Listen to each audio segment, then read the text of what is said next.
All right, welcome back to Statics, Frames and Machines, Part 4. Now here's a pair of pruning shears. This is one of your homework problems. And, no, there's not a focus. Anyway, it's 5-58, so you can look in your textbook and get a much nicer picture of this object. Pruning shears. There's a twig in the jaws at point E. And we need to determine the force P that we apply with our hands so that the force on the twig is 20 pounds. Presumably we know something about the shear strength of wood, and perhaps for a twig of this diameter we've determined that 20 pounds is good enough. So how much P do we need? And I've gone ahead and it's a complex shape. I've exploded the jaws into two free body diagrams, so you go ahead and work on that as well. And when I was doing it, I noticed that D and A are aligned vertically. So I did align them vertically.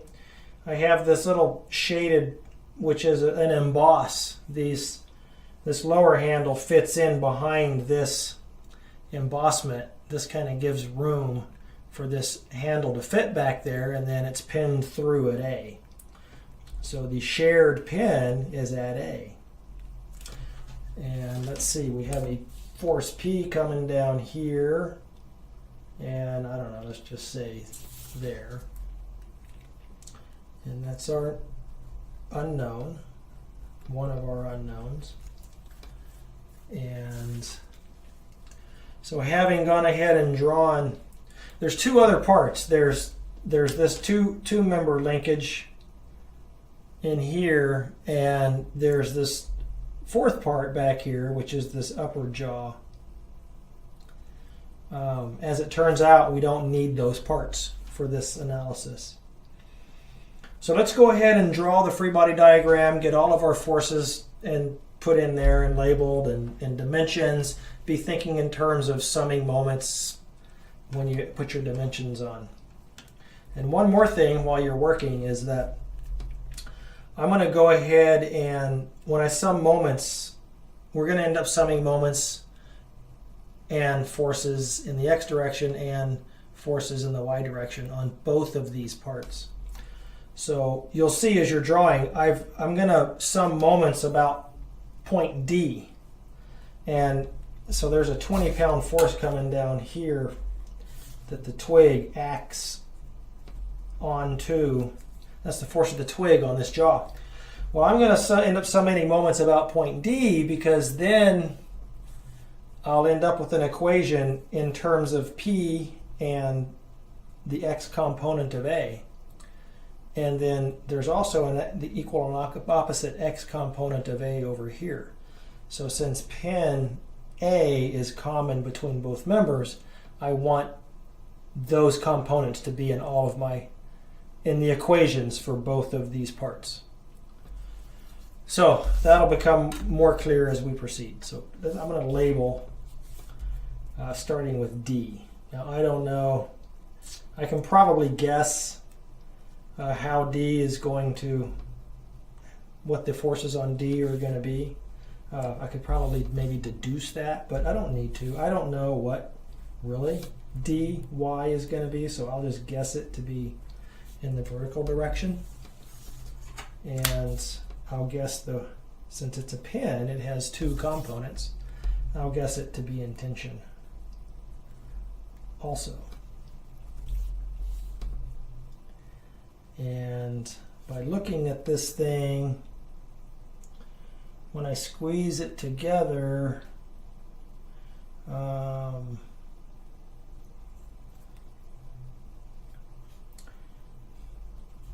I really don't know. So I'm going to guess A to be opposite of D, AY to be opposite of D. And now I can say that probably AX is definitely going to be opposite from DX. If we summate moments in the X direction, this has to be so. So That's probably a pretty good guess right there. Probably pretty accurate. So that's all the forces acting on this part, and I know I'm going to summate, my strategy is to summate moments about D. So let me throw in some dimensions here. Some dimension lines. I also noticed that this point pin A is horizontal to this shear, cutting edge here. So let's see, this dimension in here and this dimension up in here. And so this is one inch. And this is 5.5 inches. And this in here is a 1/2 inch.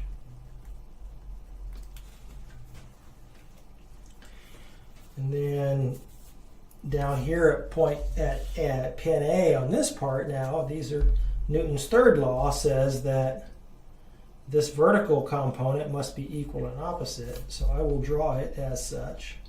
AY going up.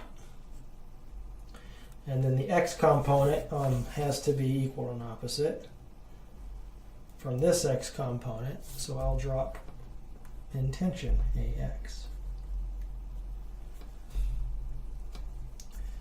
There's also a force at B.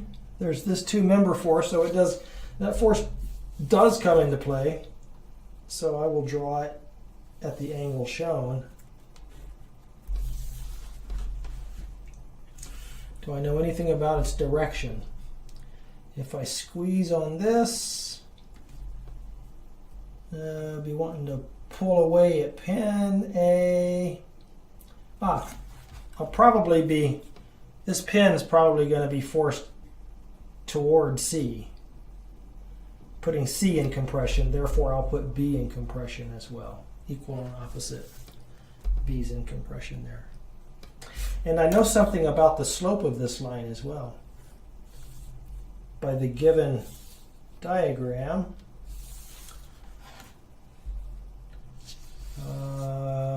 the vertical distance is 1/2 inch, and the horizontal distance is 3/4 of an inch. So here's 0.75 inches, and here's 0.5 inches. Do you see anything about that triangle that's going to be useful to us?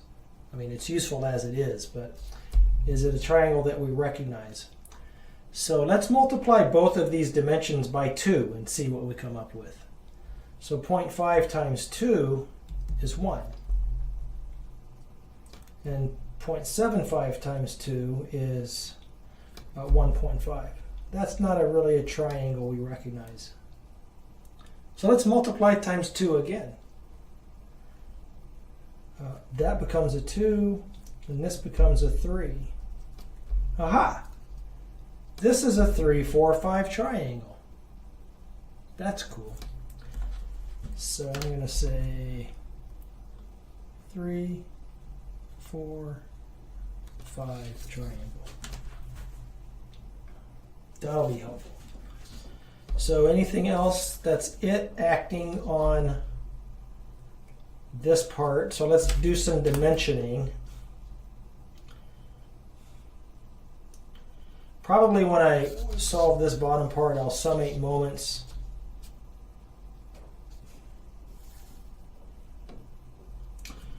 Since A is, I'm going to have an equation up here in terms of A. I want an equation down here in terms of A, probably. So I'll most likely summate moments about B.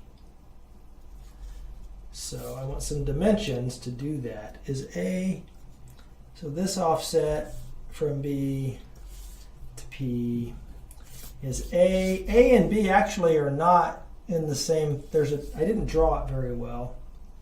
There's actually A and B have a 1/2 inch gap.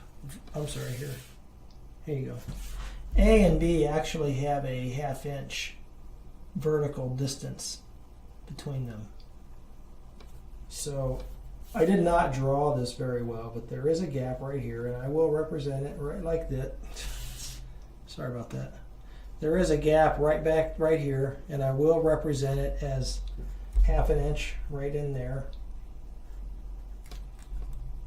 0.5 inches.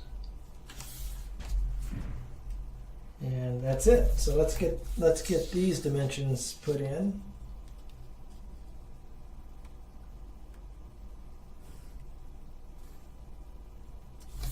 So this distance is 0.75 inches, and this distance is 4.75 inches. All right. So there's the free body diagram of both those parts. I'm going to pull this camera back, and now, having done that, we can apply our equations of equilibrium to each part. So I'm going to call this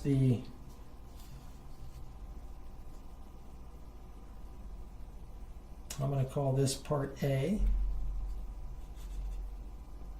and I'm going to call this part B. So for part A, we can say that summating moments about D equal to 0. And let's make this positive. Will yield, so 20 pounds causes a positive rotation, and it's a 1 meter arm. AY does not cause a rotation because its line of action is through point D. AX does. It's a negative AX with a 1/2 inch moment arm. And P does. P causes a negative rotation, and it's a 5.5 inch moment arm equals 0. And that's about all you can do on that equation. So let us summate forces X equal to 0. Let's say X is positive that way. I can say that dx equals AX. I think I'm going to write this in the form dx minus AX equals 0. Yes, that is what I'm going to do. Same with the y direction. Summate forces y positive up. Then we have a negative 20 pounds, a negative AY, a positive DY, and a negative P equal to 0. So that's 3 equations. 1, 2, 4 unknowns, 5 unknowns. Okay. Well, let's go do part B then. So looking at part B, summating moments. So since these equations up here are in terms of AX and AY, let's make this equation in terms of AX and AY as well by summing moments about B.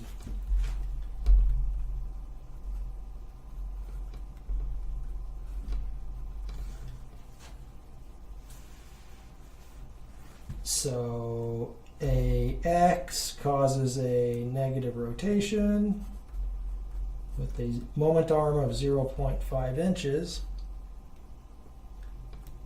AY causes a negative rotation also with a moment arm of 0.75 inches.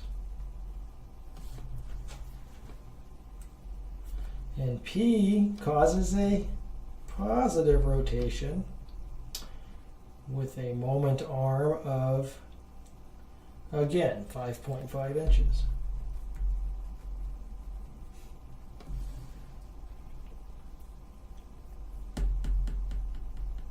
No, 4.75 inches. Never mind, let me erase that. The moment arm is to B, to point, to pin B, so 4.75 inches. Equal to 0. And that's all we can do on that equation. Let's summate forces in the x direction and the y direction.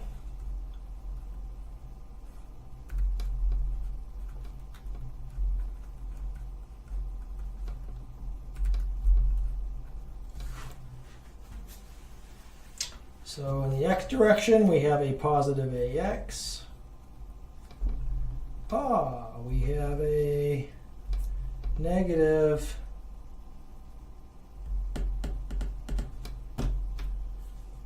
what do we call that? Force CB. Let's name this guy here force CB. So we have a negative force CB in the x direction is 3/5. Is that right? 3, 4, 5.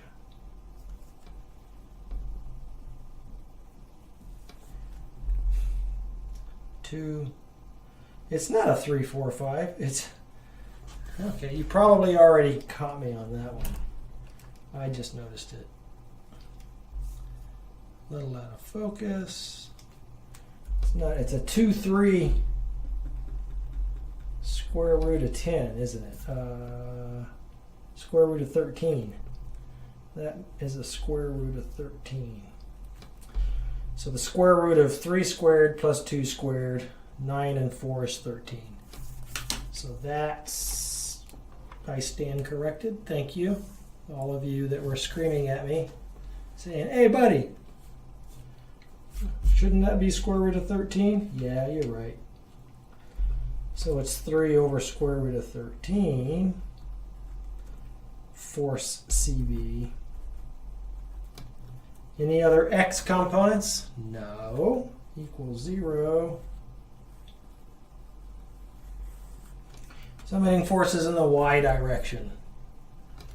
Positive AY minus 2 over square root of 13 force CB plus P equals 0. So that's a whole bunch of equations. How do you solve something like that? That is got 1, 2, 3, 4, 5, 6 unknowns. How many equations are there? 1, 2, 3, 4, 5, 6. So that's good. It's solvable. 6 equations, 6 unknowns, beyond my ability to do by hand, beyond even the ability of your calculator to do on hand, to do by hand. When you do solve these numbers, you end up with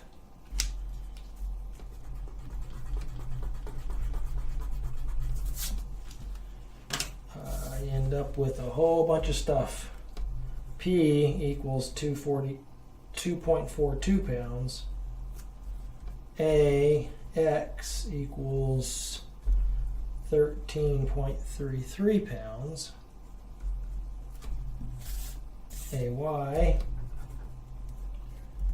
dx dy and force CB. So AY 6.46, dx also 13 point. Hey, good, because we said they were equal and opposite, so that's good. Dy 28.89 pounds. FCB 16.02 pounds. How did I do that? This is 6 equations and 6 unknowns. So this is simultaneous, linear, simultaneous linear equations. So you can Google solve 6 equations, 6 unknowns, and you'll find a website or 2 or 3 that there's some online simultaneous linear equation solvers for you. And what you do is you get these equations. Notice how there's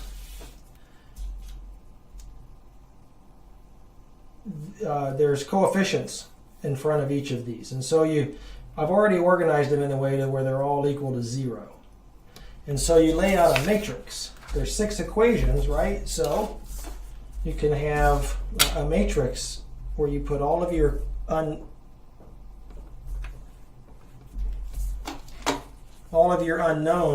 across the top. P, AX, AY, DX, DY, force CB equals some constant. And these coefficients, then, you have 1, 2, 3, 4, 5, 6. So you're going to create a matrix, and so the coefficient in equation 1 for P is 5.5. Pot is a minus B, minus B, minus B, minus B, minus B. Is that really causing? Okay, minus 5.5. Minus 5.5. AX in equation 1 is 0.5. Minus 0.5. What did I?